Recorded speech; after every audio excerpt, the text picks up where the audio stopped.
ప్రెగ్నెన్సీలో baby movements తెలియకపోతే it's a dangerous sign. Immediately gynaecologist ని కలవాలి. Usually baby kicking movements around 20 weeks అప్పుడు తెలుస్తుంది. అంటే 5th మంత్ అయిపోయాక మూమెంట్స్ ని ఫీల్ అవుతారు. సో ఆ baby movement whole day continuous గా ఉండాల్సిన అవసరం లేదు, బికాస్ బేబీ కూడా స్లీప్ లో ఉంటది కాబట్టి. యూజువల్లీ బేబీ మూమెంట్స్ తగ్గాయి అని ఎవరైనా ఫీల్ అవుతున్నారు, వాళ్ళకి అర్థం అవ్వట్లేదు మూమెంట్స్ అనుకున్నప్పుడు, ఎవ్రీడే ఆఫ్టర్నూన్ వాళ్ళ ఫుడ్ తర్వాత ఒక చైర్ లో ఒక 1 hour వాళ్ళు మూమెంట్స్ ని కౌంట్ చేసుకోవాలి. ఆఫ్టర్ ఫుడ్ 1 hour కూర్చున్న తర్వాత మూమెంట్స్ ఒక 2 మూమెంట్స్ బేబీ మూమెంట్స్ ఉన్నా సరే it's very normal, because whole day baby moments ని ఎవరు మానిటర్ చేయలేరు.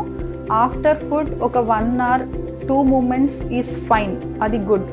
ఆ టైంలో కూడా 2 మూమెంట్స్ కూడా లేవు అని అనిపించినప్పుడు బేబీ సమ్ అమౌంట్ ఆఫ్ డిస్ట్రెస్లో ఉన్నట్టు దాని అర్థము. అలాంటప్పుడు దగ్గరలో ఉన్న గైనకాలజిస్ట్ని కన్సల్ట్ అయ్యి స్కాన్ చేయించుకొని ఆర్ ఎన్ఎస్టీ టెస్ట్ లాంటిది చేయించుకొని బేబీ వెల్ బీయింగ్ కన్ఫర్మ్ అయిన తర్వాతనే రిలాక్స్ అవ్వాలి. బేబీ మూమెంట్స్ తక్కువ ఉన్నాయి అనేది ఇట్స్ ఎ డేంజరస్ ఇండికేషన్.